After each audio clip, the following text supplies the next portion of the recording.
The first time I caught my wife laughing about another man's stamina, I was standing in my own kitchen, holding a cup of coffee that had gone cold while I listened to her destroy our marriage one giggle at a time.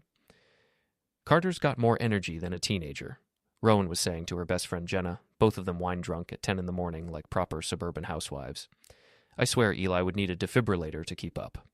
Before we dive deeper into this story, I have one small request. Please subscribe, drop a like, comment, and hit that hype button to boost this channel so more people can discover these incredible Reddit stories. I'm Eli Mercer, 42 years old, and until that moment, I thought I had it all figured out. Tech company founder, beautiful wife, 9-year-old daughter named Maddie who still thinks I hung the moon.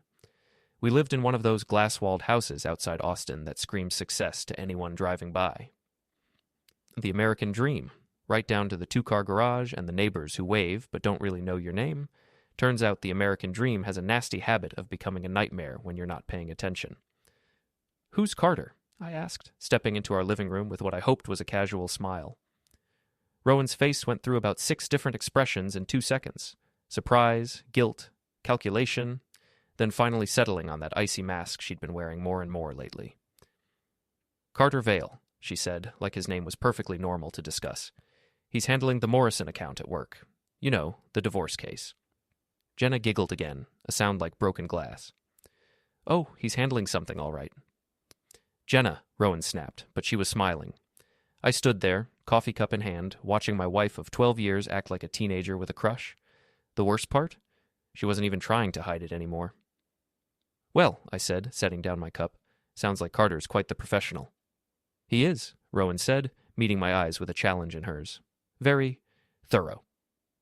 That night, after Maddie was asleep, I found Rowan's phone unlocked on the bathroom counter. I'm not proud of what I did next, but desperation makes thieves of us all. The text thread with Carter Vale was a masterclass in betrayal. Photos, plans, and enough explicit detail to make a sailor blush. But it was the last message that really got me. "Carter, after you finally break him, we can start our real life together. The house, the money, everything. He won't know what hit him. Rowan, he's so pathetic. This will be easier than I thought." I screenshot everything and sent it to myself, then deleted the evidence. My hands were shaking, but my mind was crystal clear for the first time in months. Break me? Guess they missed the memo about what happens when you corner a wounded animal. 3 weeks later, Rowan made her move. She chose our anniversary dinner at the fancy steakhouse downtown because apparently irony was her favorite seasoning. "I want a divorce," she said between the appetizer and the main course, like she was ordering dessert. I kept cutting my steak. "Pass the salt?" "Did you hear me, Eli? I said I want a divorce." "I heard you." I took a bite, chewed thoughtfully. "Just wondering if you want to tell me why, or if we're skipping straight to the part where you clean out our bank account." Her mask slipped for just a second. "Don't be dramatic. We can be civilized about this." "Civilized," I nodded. "Like the way you've been civilized with Carter Vale for the past 6 months?" The color drained from her face. "I don't know what you're talking about." "Sure you don't. Just like you don't know why his Porsche has been parked in our driveway every Tuesday and Thursday when I'm at the office." She recovered quickly. I'll give her that. The ice mask slipped back into place like she'd practiced in the mirror. "Fine. Yes, I've been seeing Carter. Our marriage has been over for years, Eli. You're just too self-absorbed to notice." Self-absorbed. I set down my fork. That's rich, coming from someone who spent our daughter's college fund on designer handbags. "That money was mine too," was being the operative phrase. She leaned forward, and for the first time in years, I had her full attention. "What's that supposed to mean?" I smiled. It wasn't a nice smile. "It means you should have paid more attention to what you were signing last month." The papers I'd had her sign, supposedly for tax purposes, had actually transferred all company assets to my sister Mara's holding company. Rowan had signed them without reading, too busy planning her new life with Carter to bother with details. "You're bluffing," she said, but her voice wavered. "Am I? Call Carter. Ask him to check the asset reports he's been so eager to get his hands on." She fumbled for her phone, fingers shaking as she dialed. I could hear Carter's voice through the speaker, confident and smug, until she explained what I'd just told her. The silence that followed was beautiful. "He can't do that." Carter's voice cracked like a teenager's. "Those transfers aren't legal." "Actually," I said, loud enough for him to hear, "they're perfectly legal. Mara's a hell of a lawyer, unlike some people I could mention." Rowan hung up and stared at me like she'd never seen me before. "You bastard!" Funny thing about being underestimated, I said, signaling for the check. People forget you might be listening. The war began in earnest the next morning. I woke up to find my tires slashed and cheater spray-painted across my garage door. Rowan's brother Nate's handiwork, no doubt. The man had all the subtlety of a brick through a window, but two could play that game. I called my old friend Cal, a detective with the Austin PD who owed me a favor from our college days. Within an hour, he was sitting in my kitchen, shaking his head at the photos I'd printed. Jesus, Eli, your wife's got some serious daddy issues. Can you use any of this? Legally, not much, but socially? He grinned. Oh, we can destroy her. The first shot was fired at the Riverside Elementary School gala that Friday night. Half the neighborhood would be there, including all of Rowan's precious social circle. I'd volunteered to help with the audiovisual setup, which gave me access to the main projector. Rowan arrived fashionably late with Carter on her arm, both of them dressed like they were attending a movie premiere instead of a school fundraiser. She'd always been beautiful, my wife, but seeing her parade around with her lover in front of our daughter's classmates made me freeze. Ladies and gentlemen, I said, taking the microphone during the silent auction portion of the evening, I'd like to make a special toast to my wife Rowan and her business partner, Carter Vale. The room went quiet. Rowan's eyes found mine across the crowd, wide with panic. You see, Carter's been working very hard on Rowan's account. Very personal attention to detail. I clicked the remote, and the projector screen filled with a slideshow I'd prepared. Carter's Porsche in our driveway, time-stamped photos showing him leaving our house at odd hours, and my personal favorite, a shot of him and Rowan kissing in our kitchen window, taken with a telephoto lens from the neighbor's yard. As you can see, Carter believes in hands-on client service. The room erupted. Gasps, whispers, and a few uncomfortable laughs. Rowan pushed through the crowd toward me, her face twisted with rage. You son of a bitch! She raised her hand to slap me, but I caught her wrist. Now, sweetheart. We're in public. Carter appeared beside her, his face red with embarrassment and fury. You're going to regret this, Mercer. Am I? I looked around the room at all the staring faces, the phones already out and recording. Because from where I'm standing, I'm just sharing the truth with our friends and neighbors. You want to play games? Carter stepped closer, trying to use his height to intimidate me. I'll bury you in court. With what money? I asked sweetly. Oh, that's right. You were counting on mine. The crowd was eating it up. Nothing like a good public humiliation to spice up a boring school fundraiser. Carter grabbed my shirt, and that's when I made my move. I'd been taking self-defense classes since discovering the affair, and muscle memory kicked in. I twisted out of his grip and swept his legs, sending him stumbling backward into the dessert table. The chocolate fountain went everywhere. Oops, I said, as Carter tried to wipe chocolate mousse off his designer suit. How clumsy of me. Security arrived then, but the damage was done. Half the room was filming, and I knew the video would be on social media within the hour. As they escorted me out, I turned back to address the crowd one more time. Don't forget to bid on the silent auction items, folks. Some of us still care about our children's education. Carter's revenge came swift and vicious. Monday morning, I found a process server at my door with emergency custody papers. According to the filing, I was an unfit father who'd become increasingly unstable and potentially dangerous. The bastard was trying to take Maddie. I called Mara immediately. My sister had been practicing family law for 15 years, and she was meaner than a rattlesnake when someone threatened her family. They're claiming you have anger management issues and substance abuse problems, she said, reading through the papers. Plus something about erratic behavior and public displays of aggression. The school thing. The school thing. She looked up at me over her reading glasses. Eli, please tell me you have something we can use against this Carter character. I smiled and pulled out a thick manila folder. As a matter of fact, Cal had been busy. Carter Vale, it turned out, had quite the interesting past. 3 malpractice suits, 2 affairs with clients' wives, and a cocaine habit he thought he'd kept secret. Plus, we'd been following him for weeks, documenting his routine. He meets with his dealer every Wednesday at the parking garage on 5th Street, I told Mara. Cal's got photos. And the affairs? Ongoing. Turns out Rowan isn't his only side piece. There's Shelley from her office, plus at least 2 other women we know about. Mara grinned. It was a predatory expression that reminded me why she'd never lost a case that mattered. This is going to be fun.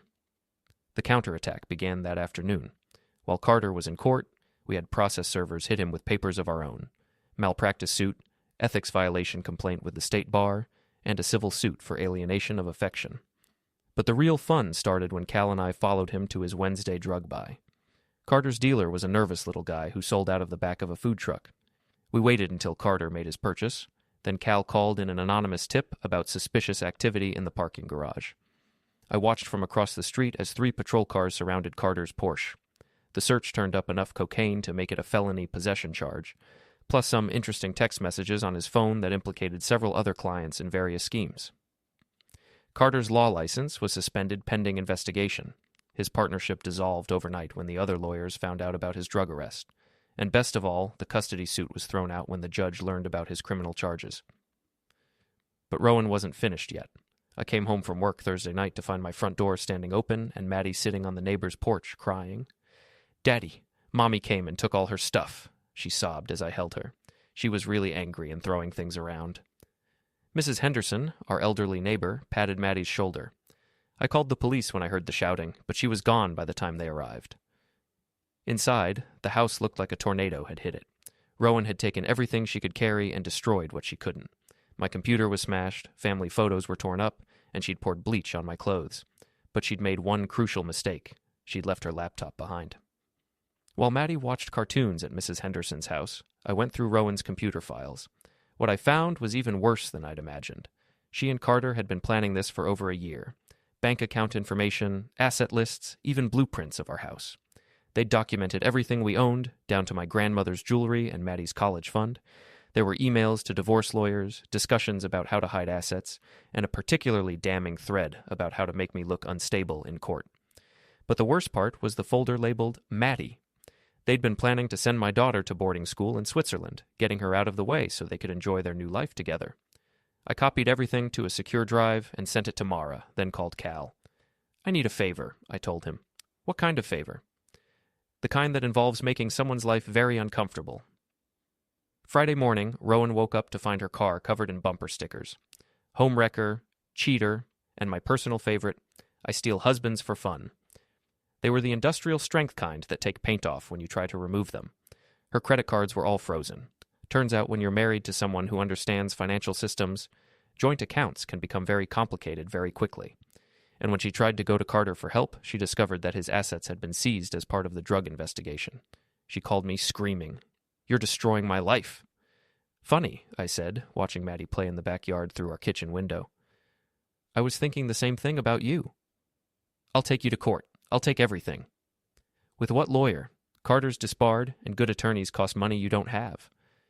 The silence on the other end was satisfying. "This isn't over, Eli." "You're right," I said. "It's not." The end came on a Tuesday night in October, during the worst thunderstorm Austin had seen in years. The power had been flickering all evening, and I'd sent Maddie to stay with Mara, just in case. Good thing I did. I was reading in my study when the security system chimed. Someone had just opened the back door, the door that should have been locked and alarmed, but I'd been expecting this. For weeks, I'd been upgrading our home security system with some creative modifications. Motion sensors, cameras, and a few surprises that weren't exactly standard home defense equipment. I heard voices in the kitchen, Rowan, Carter, and Nate, arguing in harsh whispers about where I kept the safe and how to get me to open it. "He's got to have cash hidden somewhere," Carter was saying. "Rich guys always have emergency funds." "The safe's in his office," Rowan replied, "but I don't know the combination." "We'll make him give it to us," Nate growled. My brother-in-law had always been the violent type, which is why I'd prepared for this possibility. I activated the system from my phone and settled back to watch the show. The first surprise was the sprinkler system. Not the fire sprinklers, those were still normal, but I'd installed a secondary system that could spray anything I wanted through custom nozzles. Tonight's special was a mixture of water and permanent dye that would stain skin blue for weeks. The screaming started immediately. "What the hell?" Carter's voice high and panicked. "It's not coming off." Rowan, always worried about appearances. The second surprise was the lighting system. Every bulb in the house was now LED and controllable from my phone. I strobed them like a disco, then switched to solid red, turning the house into something from a horror movie. "Eli," Nate shouted, "stop playing games and come out here." "I don't think so," I called back, my voice carrying through the intercom system I'd installed. "You broke into my house. That makes you trespassers." "We just want what's ours," Rowan screamed. "What's yours? You mean the money you tried to steal? The daughter you wanted to ship off to boarding school? Or maybe you mean the husband you've been planning to break for the past year?" Silence. "Oh yes, I found your laptop. Very thorough planning, sweetheart. You should have been a project manager instead of a PR exec." I heard them moving through the house, trying to find me, but I'd been planning this too. The third surprise was the doors. Every interior door could now be locked electronically, and I'd been herding them toward the living room like sheep. When they realized they were trapped, Nate started throwing his weight against the door. "That's reinforced steel," I informed him through the intercom. "You'll dislocate your shoulder before you break it down." "Let us out," Carter demanded. "I don't think so. See, I've been recording everything since you broke in. Breaking and entering, conspiracy to commit theft, trespassing. Nate, I'm pretty sure that crowbar in your hand counts as a weapon, so we can add assault to the list." "You can't keep us here." Rowan's voice was getting hysterical. "Watch me." The fourth surprise was my favorite. I'd installed a live stream system that connected to the neighborhood app. Half our subdivision was watching this unfold in real time, including several people who'd been recording since the blue dye started spraying. "Ladies and gentlemen," I announced, both through the intercom and the live stream, "I present to you the people who tried to steal my life savings and kidnap my daughter." The comments on the live stream were brutal. Our neighbors had never liked Rowan's attitude, and Carter was a stranger who'd been parking his flashy car in our driveway for months. As for Nate, his reputation for bar fights and petty theft was well known. "The police are on their way," I continued. "They should be here in about 5 minutes. Just enough time for you to explain to our neighbors why you thought this was a good idea." "Eli, please." Rowan's voice had changed, become pleading. "We can work this out. We don't have to involve the police." "We?" I laughed, and it wasn't a pleasant sound. "There is no we, Rowan. There hasn't been for a long time. I'm your wife. You're my soon-to-be ex-wife who just committed multiple felonies in front of 200 witnesses." I could hear sirens in the distance. "You know what the funny thing is," I said, watching them through the security cameras as they huddled together in my living room, stained blue and looking like the criminals they were. "You thought I was weak. Pathetic. Easy to break." The sirens were getting closer. "But here's what you never understood about me, sweetheart. I built a multi-million-dollar company from nothing. I survived 3 market crashes and 2 hostile takeover attempts. Did you really think a cheating wife and her boyfriend were going to be the thing that finally broke me?" The police were at the front door now. I could see their flashlights through the windows. "The truth is, Rowan, you never knew me at all. You married the man you thought I was. Safe, predictable, controllable, but that man was just a mask I wore to keep you happy." I unlocked the front door remotely and called out to the officers. "They're in the living room. I've got everything on video." As the police took them away in handcuffs, all 3 of them stained blue and soaking wet, I stood on my front porch and watched the show. The storm was clearing, and stars were beginning to peek through the clouds. Mrs. Henderson appeared beside me with a cup of coffee. "Quite a night," she said mildly. "Yes, it was. You know, I never liked that wife of yours. Too much makeup, not enough substance." I smiled. "You're a good judge of character, Mrs. Henderson. 70 years of practice." She patted my arm. "That little girl of yours is lucky to have a father who fights for her." "Thanks. That means a lot." As the last police car pulled away, I looked up at the clearing sky and took a deep breath. Tomorrow, I'd have to deal with lawyers and court dates and all the messy aftermath of tonight's events.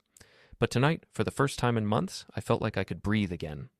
They'd tried to break me, steal from me, and take away the only thing that really mattered: my daughter. Instead, they'd learned a valuable lesson about underestimating people. The house was still standing, my daughter was safe, and my enemies were in handcuffs. Let it rain, I thought, watching the last of the storm clouds drift away.